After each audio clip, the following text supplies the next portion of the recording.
Assalamualaikum bapak-bapak dan ibu-ibu karyawan sekalian. Bayangin, ada sebuah pernikahan yang udah berjalan hampir 20 tahun, tiba-tiba hancur dalam hitungan menit, cuman gara-gara urusan isi piring. Kejadian ini terjadi di India bulan Agustus 2024, di mana seorang istri menghabisi nyawa suaminya secara brutal pakai batu bata. Dan yang bikin merinding, aksi ngeri itu terjadi saat polisi datang ke lokasi kejadian. Kita kenalan dulu sama korban, namanya Satyapal, pria berumur 40 tahunan. Dia tinggal di daerah bernama Hathoda, Shahjahanpur, Uttar Pradesh, India. Satyapal ini sebenarnya punya kehidupan yang kelihatan biasa aja dari luar. Dia punya istri yang udah nemenin dia selama lebih dari 20 tahun. Dalam pernikahan ini, mereka dikaruniai 2 anak yang saat kejadian tinggal bareng nenek mereka. Tapi walaupun udah ngejalanin pernikahan segitu lamanya, ternyata hubungan mereka ini nyimpen bom waktu yang siap meledak kapan aja. Masalah pertama datang dari Satyapal sendiri. Dia punya kebiasaan minum alkohol dan sering bertengkar dengan istrinya. Masalah kedua, dan ini yang paling sensitif, datang dari kondisi kejiwaan si istri yang bernama Gayatri Devi pernah mengalami gangguan mental. Tragedi ini terjadi pada 8 Agustus 2024. Waktu itu tensi di rumah mereka mendadak naik drastis. Pemicunya itu bermula dari urusan makanan, terutama soal hidangan non-vegetarian. Hari itu Satyapal pulang ke rumah dalam kondisi habis minum alkohol. Satyapal minta ke Gayatri nyiapin makanan non-vegetarian. Tapi permintaan itu memicu pertengkaran. Karena selama ini mereka emang makan makanan vegan. Saat Gayatri menolak atau enggak nyiapin makanan itu, cekcok mereka berubah jadi kekerasan fisik. Satyapal lebih dulu memukul istrinya pakai tongkat. Lalu Gayatri membalas pakai batu. Keributan di rumah itu ternyata sampai terdengar warga sekitar. Polisi pun datang ke lokasi kejadian untuk melerai. Tapi apa yang terjadi selanjutnya justru jadi mimpi buruk yang gak bakal bisa dilupain. Tepat saat polisi tiba, Gayatri masih berada di dekat tubuh suaminya. Dia duduk di atas tubuh korban dan terus memukul kelapa Satyapal dengan batu bata sampai korban meninggal. Hantaman itu telak banget. Satyapal langsung ambruk dan tewas akibat luka parah di kelapa. Polisi yang ada di situ syok karena kejadiannya cepat dan brutal luar biasa. Tapi kengerian yang sungguhnya itu baru aja dimulai. Setelah tahu suaminya udah nggak bernyawa, Gayatri nggak langsung kabur. Dia tetap berada di dekat jenazah korban dan ngelakuin tindakan yang disturbing, yaitu mengambil bagian dari kelapa korban pakai tangannya. Polisi langsung dengan berbagai cara ngamanin pelaku dan korban. Di tengah kekacauan itu, pihak keluarga korban menjelaskan bahwa Gayatri emang pernah menjalani perawatan kesehatan mental. Tapi polisi tetap menegaskan kasus ini diproses sebagai penghabisan sambil menunggu evaluasi kondisi kejiwaannya. Karena emang nggak ada bukti surat kalau Gayatri ini pernah ngejalanin perawatan mental. Itu adalah kesaksian keluarganya. Keluarga korban bilang kalau Gayatri punya riwayat masalah mental dan sering gak disiplin minum obat. Polisi menyatakan akan berkonsultasi dengan dokter dan memproses kasus ini sesuai prosedur yang berlaku kalau emang ada gangguan jiwa.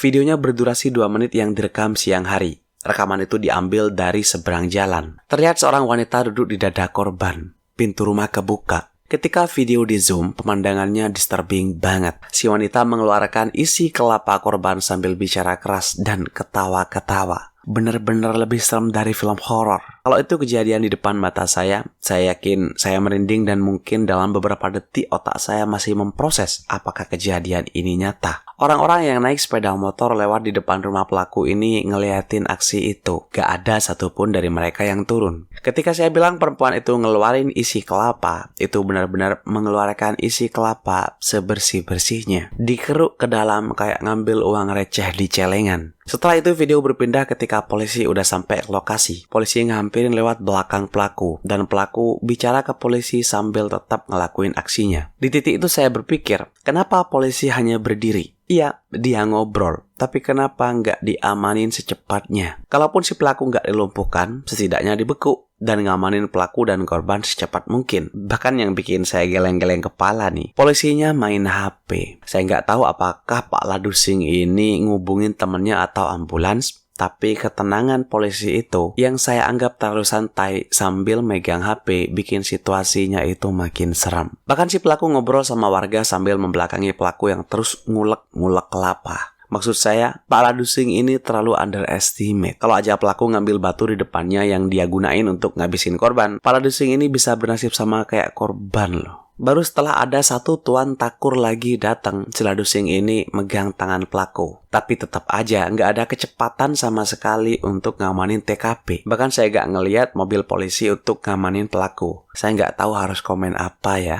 Macam-macam di pikiran saya waktu nonton video itu. Satu kata, Prindavan itu emang di luar nalar. Kalau dibilang Gayatri ini masih belum terbukti punya riwayat gangguan mental karena nggak ada kertas dari dokter sebelumnya. Setelah nonton video ini, kok saya lebih yakin kalau Gayatri ini emang ada gangguan mental ya. Apapun itu, setelah kamera mengarah ke warga yang nonton dari seberang jalan, videonya pun berakhir. Dari kasus yang super dark dari Shahjahanpur ini, kita bisa belajar kalau kesehatan mental yang gak diobatin itu bisa krusial banget. Tapi tentu aja alkohol juga jadi faktor yang memperburuk pertengkaran rumah tangga itu. Sekarang setiap hal udah gak ada, istrinya harus berurusan sama hukum, sementara keluarga mereka harus menanggung trauma ini seumur hidupnya. Gak ada update apakah Gayatri jadi di penjara atau direhab di rumah sakit jiwa karena masalah mentalnya. Tapi kayaknya dibawa ke RSJ deh. Baik, saya rasa cukup. Jangan cari video yang saya bahas ini dimanapun. Cukup dengerin saya sekali aja agar kalian gak perlu ngerasain kengeriannya. Tetaplah waras dan makasih banyak udah nonton sampai akhir.